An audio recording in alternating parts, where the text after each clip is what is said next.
Tomorrow's another day. Yeah, but it might be worse. Boy, 2025 was a pretty big year. It actually feels like a lot happened in such a short amount of time, and now it's suddenly over. A huge roller coaster of events that just kept going up and down and up and down. For every good piece of media, there was also a bad piece of media creeping around the corner waiting to ruin our day. And there was certainly no shortage of bad content this year. So let's continue a little tradition I started last year consisting of the absolute worst shit to hit the fan. Not just in terms of Hollywood movies, but television and video games too. Because why leave out the other two sections of the entertainment industry that are getting kicked to near death while they're down? So let's roll back those sleeves and dive into a mountain of disaster after disaster as we take a look at the absolute worst of 2025. More tired than the SpongeBob SquarePants franchise, the Smurfs are back for yet another cinematic beatdown. But this time with the role of Smurfette being played by a privileged Hollywood dipshit. Because you certainly can't go wrong with painfully ham-fisted celebrity casting in an animated movie. The 2025 movie couldn't have been a more desperate attempt to bring them back into relevance if it tried. And it is proven by the insufferable quality of just about every single aspect of this flaming train crash. Right down to the fact that one of the characters is named, and I shit you not, Influencer Smurf. Seriously? Influencer Smurf? Fucking Influencer Smurf? What's wrong, Paramount? Was Algae Rhythm Smurf already taken? Was Like and Subscribe Smurf not clever enough for you? What in the blazes were you thinking when you greenlit this? A movie with horrible jokes, god-awful puns, annoying characters, lazy, stilted animation that can only be described as, what if we took some cell shading and vomited all over it? Unbearable music and songs that cause hearing loss with each passing second? A budget so terrible they couldn't even afford proper lip syncing? And a plot that just gets stupider and stupider and stupider. All sorts of lore dumping and exposition that tries to turn the Smurfs of all things into an epic battle for the fate of the universe. Assemble. All these things combined with the atrocious marketing that led up to its release makes it more than deserving for a spot on this list. I really hope those morons down in France are happy that this will be their legacy, sacrificing their humility so their identity can be tied to what is quite literally one of the worst, most brainless animated movies from the last 5 years. Movies aren't the only victims of terrible unwanted remakes. Look no further than this abysmal recreation of a railgun classic. Question: how do you make this 1998 game look and sound even worse in 2025? By handing it over to the incompetent assloads of Megapixel Studios. You'd think that adapting a railgun game with a campaign that's roughly a half-hour long would be the easiest shit in the world. But lo and behold, they found a way to screw it up. Name any singular aspect of the original House of the Dead 2 and there's a 100% chance that it's worse in this game. Cheap ragdoll death animations that remove the impact of your shots, unconvincing sound effects that make it sound like you're firing a Nerf gun rather than a real firearm, horrible voice acting that sounds even more badly directed than the cheesy 1998 version, horrific shadow and lighting effects that remove the personality and detail of the atmosphere, on top of making it hard to see anything, painfully stiff animations that make the original look like Metal Gear Solid, music so poorly orchestrated and produced that it sounds like an old washing machine, butchered boss fights with glitchy hitboxes, and to top it all off, some of the worst visuals I've seen from a modern video game. Would you believe me if I said this was a game for PlayStation 5 and Xbox Series X? No? Well, I wouldn't blame you considering this shit looks like it came out for the Nintendo Wii. A better option for everyone would just be to dust off your old Nintendo Wii and play the compilation pack featuring the second and third game, because that version actually supports one controls, and you won't have to worry about giving money to this incompetent assload of a development team. You thought Kamala Harris was gonna win, didn't you, Patricia Regan? I mean, why else would you believe for a single microsecond that this movie was a good idea? You know what, guys? We haven't ripped off Die Hard nearly enough times already. So how about we do it again? But this time starring a woman as the US president. Oh, wow. That just makes it all the more original, doesn't it? All you need to do is click on the trailer and read through the comment section to give you a pretty good idea of the metric ton of lunacy you're in for. A bullshit B-movie that looks so terrible and ham-fisted that it wouldn't even qualify for a theatrical run if they tried. You expect me to believe that Viola Davis is capable of beating the shit out of multiple 200-pound trained soldiers and walk away without a single scratch? John Cena tapping out of his final WWE match is more believable. And that was just the trailer. Wait until you actually suffer through the movie itself. Abysmal fight choreography, terrible editing filled to the brim with awful repetitive cuts, dialogue less convincing than a child predator's apology video, a compilation of cliché characters that serve zero purpose except to hype up our pompous lead as an unstoppable fighting machine, and a shitty plot filled with contrivances glitches and holes driven by how they will not shut up about "we can do it too" if the lives of all the actors depended on it. A movie that I'm sure would have made for a good comedy if it had the slightest hint of self-awareness, only to make up the bottom of the barrel of content found on Prime Video. Just binge watch Invincible instead. Black Ops 7. How in Christ's name did this number get so high? You'd think that these morons would have stopped at 3, but they went up to fucking 7 of these garbage and painfully repetitive first-person shooters that had nothing innovative to Call of Duty. I've stepped in puddles with more depth than the recycled as hell gameplay that was featured in this collection of pixels. And that's saying nothing about how offensive most of these features are. Microtransactions, online-only co-op, the complete removal of the difficulty selection, making the solo campaign a fucking live session. Oh, and did I mention this game is AI generated yet? In the future, entertainment will be randomly generated.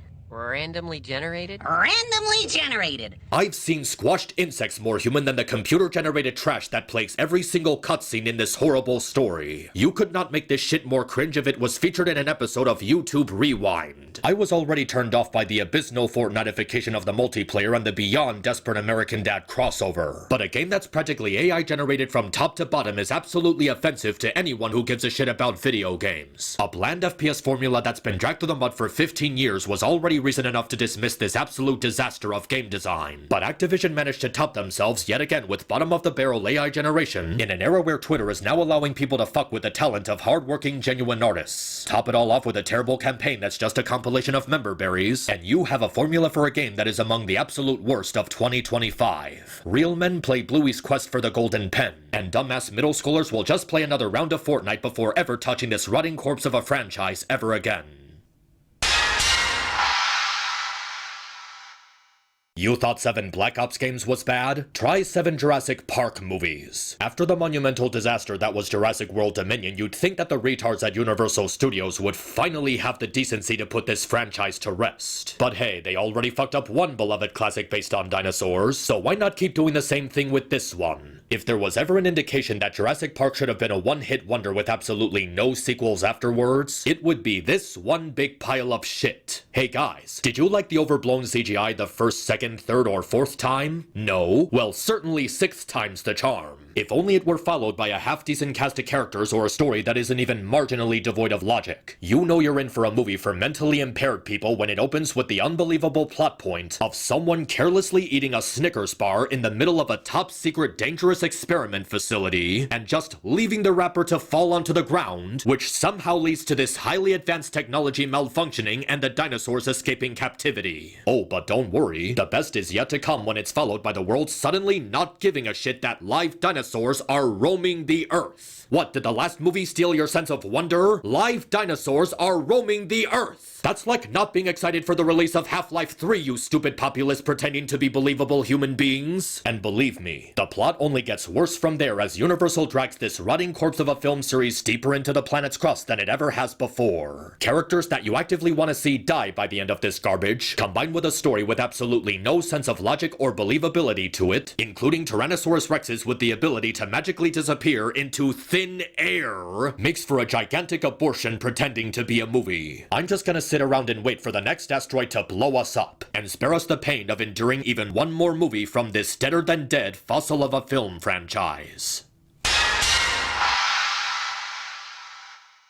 A Brave New World, this shit ain't. Coming off the heels of the actually compelling Steve Rogers, The Falcon carries on the legacy of Captain America in the most embarrassing way possible. You'd think for a movie entitled Brave New World, the producers would take more risks and give us something that actually tries to stand out from the usual MCU content we receive these days. But nope, it's just another disposable post-Phase 3 entry you can skip outright. Oh sure, Harrison Ford is sick of Star Wars, but a post-Phase 3 MCU with no clear plan and no iconic face attached to it? Sure, that's a-okay. And so is The Secret Life of Pets, apparently. That's why he plays the most fruitless and underwhelming version of the Hulk we've seen since he got one-tapped by Thanos. Like, correct me if I'm wrong, but isn't Red Hulk supposed to be one of the most dangerous and enraged iterations of the character? And he's defeated by the Falcon telling him, "You gotta do better, Senator?" No, really. They defeat the Incredible fucking Hulk by talking him down like he's a kid throwing a tantrum in a toy store. Well, that doesn't take away from the suspense at all, does it? But even putting aside the lame-ass final battle, this movie is still still a terrible embarrassment deserving of the scrap pile. A shitty reminder that the Eternals was a thing. A plot that reeks of something that went through all sorts of rewrites and reshoots to the point of being completely aimless. A horrible villain who's supposed to be super smart, yet is super retarded and constantly being outsmarted by the other characters. Overbloated action sequences with aimless direction and unnecessary CGI. A story that heavily relies on you having seen previous MCU movies to understand what's going on. And an underwritten main protagonist who gets sidelined in his own movie. And you think this would be the worst of it for the MCU this year. But trust me when I say that the worst is yet to come.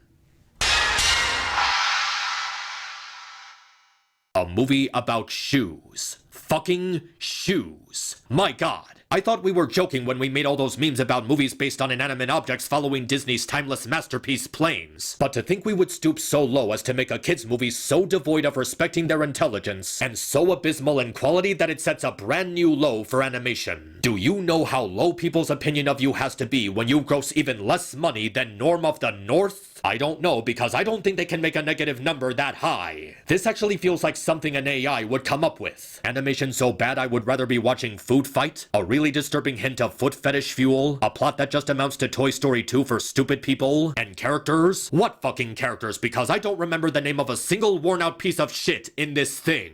This movie is the literal embodiment of Hollywood has run out of ideas, because no one in their right mind would ever think to make a story about talking shoes. Why not make something more lively like, oh, I don't know, maybe toilets or garbage cans? Because if we can make a movie about shoes, we can make a movie about anything. I have literally seen dead bodies with more creativity than the asswipes at Brer Cliff Entertainment when they pushed this abortion out into the world. So desperate for a hit that they thought casting Keith David would sell them more tickets, only to inevitably go bankrupt when this abomination turns out a pauper's salary at the box office. I honestly feel dirty just bringing attention to it, because just thinking about this movie feels like an insult to animation as an expressive art form. If after this they actually make a movie about talking underwear, then stop everything you're doing and put an end to Hollywood for good.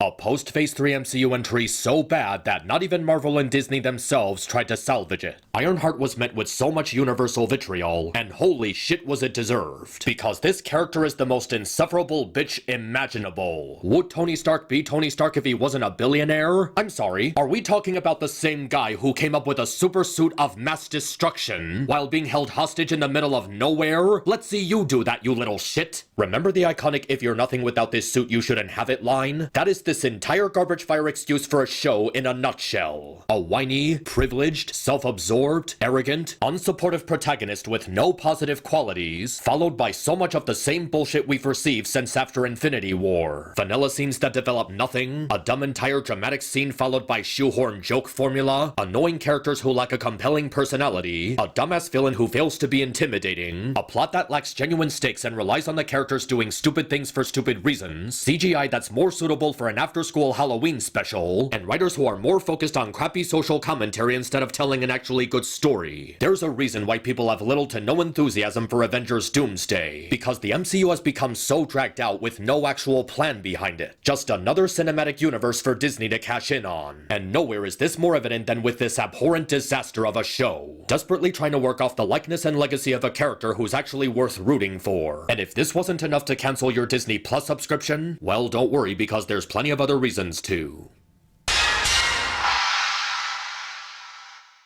A movie that teaches kids that Ohana means jack shit in the same year the White House is going around abducting people? Well, that didn't age well at all, did it? This grotesque excuse for a remake of Lilo and Stitch was already horrific enough, with the 2D animation being replaced with nightmare fuel CGI, the removal of one of the story's core characters, removing a core aspect of Cobra Bubble's character while turning him into a twig who looks like he hasn't lifted a dumbbell in 1,000 years, making Jumba the villain for absolutely no reason, taking away cross-dressing Pleakley, ham-fisted exposition such as that stupid spelling out for what molecular density is supposed to be, downplaying the character traits that made Lilo one of Disney's best characters, making Nani a background character in spite of supposedly having a strong sibling bond with her sister, retconning their dynamic with that abhorrent "I like you as a mom too" line, removing the ugly duckling story which was supposed to add impact to Stitch's character arc, removing all the sociopathic aspects of Stitch's character, even further removing impact from his character arc, painfully subpar acting replacing the iconic voice work of the original cast, and the abundance of pointless filler that adds nothing to the story, but ending the movie with Nani giving a up Lilo to the state so she can pursue a career in fish in California when she already lives in Hawaii of all places, concluding the story on a note that basically says the US government separating a native family is a good thing is disgusting and straight up propaganda at its finest, and every piece of shit who believes this to be a faithful adaptation of the movie's original story and message does not deserve to call themselves Lilo and Stitch fans. What is deserved is the universal vitriol this movie received, and it should rightfully be despised as one of the most offensive movies of the year, and it most likely would have made the #1 spot if not for this. There's a big focus on her love story with a guy who literally stalks her. Yeah. Weird. Guys, like, do I even need to explain myself with this one? After all the bullshit we went through this year, you didn't think I would forget about this motion picture epic now, did ya? Never in my life have I seen something so bad that as I walked away from it I was left asking myself a simple question. What the fuck is this? Is it a remake of a beloved classic? Certainly not, because I don't know any version of Snow White that characterizes her as an assertive girl boss rebel who unites the kingdom against the evil queen in the most half-assed way you can possibly imagine. Is it an animated movie? Oh fuck no. The only thing animated about this movie is the nightmares I had after enduring even a single second of the unhinged, unbridled horror that is the 7 CGI abominations and the melted wax sculpture pretending to be an enchanted magic mirror. Is this even a movie? Because a movie is supposed to be a work of art, not a screaming pustule of forced-fed female empowerment by two of the most insufferable women currently working in the industry. What is this? And why did Disney spend even a single dollar creating it, let alone hundreds of millions? What, did they just really want to piss people off and see how much they could get away with? Did they just really want to do a live-action remake featuring someone painfully unqualified to represent one of the most important figures in their history? Did they really want to convince us that they genuinely care about diversity and representation by throwing race-washing and girl power over everything, while deliberately neglecting to hire actual dwarves for this movie and cutting LGBT content from other projects at the same time? I can't even describe how bad this movie is. You have to truly see it for yourself in order to believe the absolute insanity of it all. If there was ever an example of having cash to burn, it needs to be this torture to the human senses as this file buries any remaining goodwill that the Walt Disney Company had left. Bob Iger, on behalf of the original team of artists and animators who put their hearts and souls into the original Snow White and the Seven Dwarfs, whose legacy you callously shit all over in your never-ending quest to destroy animation. Fuck you. Snow White 2025 will go down in history for decades to come as the punchline for all jokes about bad movies for its absolute disrespect for the field of filmmaking. A movie that will without any doubt in my mind be universally despised well into the next century if by some chance we're still around. Not just the worst movie of 2025, quite possibly the worst movie of the decade.